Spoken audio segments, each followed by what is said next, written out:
এলাকায় কালোবাজারের সাম্রাজ্য পুরোপুরি বন্ধ হয়ে যাবে, তাই তৃণমূল প্রার্থীকে হারাতে গোপনে তৎপরতা চালাচ্ছেন তৃণমূল বিধায়ক। শনিবার বিকেল নাগাদ ভোট প্রচারে বেরিয়ে তৃণমূলকে নিয়ে এভাবেই বিস্ফোরক মন্তব্য করলেন আম জনতা উন্নয়ন পার্টির প্রার্থী বাবান ঘোষ। সঙ্গে ছিলেন জেলা সভাপতি পঙ্কজ গাঙ্গুলি। এই ঘটনায় এলাকায় রাজনৈতিক মহলে চাপা গুঞ্জন শুরু হয়েছে। এদিন বাবান ঘোষের নেতৃত্বে প্রায় শতাধিক দলীয় কর্মী তামাঘাটা গ্রামে ভোট প্রচারে বের হন। আম উন্নয়ন জনতা পার্টির পূর্বস্থলী উত্তরের প্রার্থী তথা হুমায়ুন কবিরের মনোনীত প্রার্থীকে বিপুল ভোটে জয়ী করার জন্য স্লোগান ওঠে। একটি ধর্মীয় মন্দিরে প্রার্থনা করার পাশাপাশি স্থানীয় মানুষদের সঙ্গে জনসংযোগ তৈরি করেন বাবান ঘোষ। এরপরে তিনি পূর্বস্থলী উত্তর বিধানসভা কেন্দ্রের তৃণমূল প্রার্থী প্রাক্তন বিধায়ককে নিয়ে বিস্ফোরক মন্তব্য করেন। কি জানিয়েছেন বাবান ঘোষ, শোনাবো। তৃণমূলকে নিয়ে আর ভাবার কিছু নেই। তৃণমূলের অলরেডি 12টা বেজে গিয়েছে। কারণ ওদের যিনি প্রথমত যিনি প্রার্থী ছিলেন, তিনি প্রচার করছেন সেরকম ভাবে তিনি সাড়াও পাচ্ছেন না এবং লোকজনও পাচ্ছেন না। কারণ ওদের গোষ্ঠীতন্ত্র ভিতরে এতটাই বেড়ে গেছে যে কোনো গোষ্ঠী চাইছে না।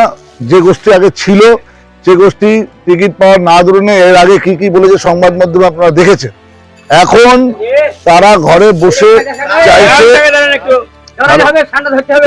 বসে চাইছে যে কিভাবে এই প্রার্থীকে পরাস্ত করা যায়। তারা নিজেদের মধ্যে গৃহযুদ্ধ বেঁধে গেছে।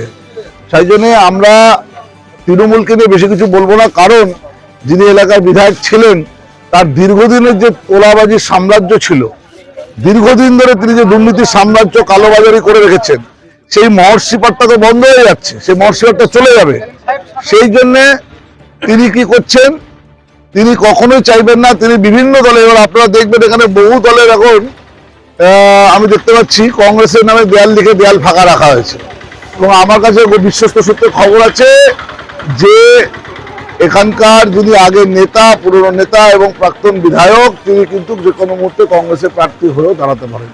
আবার আমাদের সাথেও আমাদেরও ঘনিষ্ঠ যারা কার্যকর্তা ও নেতা আছে, তাদের সঙ্গেও তাদের যারা বিশ্বস্ত সৈনিক আছে, তাদেরও একটা যোগসূত্র চলছে।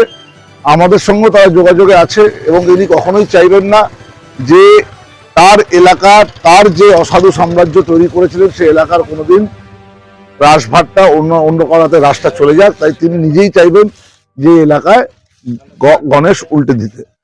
তাই জন্য আমি আলাদা করে এই বিষয়ে আর কিছু বলবো না। ওদের মধ্যে ওরা গৃহযুদ্ধে বেঁধে আছে এবং ওরা আগামী দিন এটা নিয়ে ফল কি হবে 4 মে বোঝা যাবে যে ফল কোন দিকে যাচ্ছে।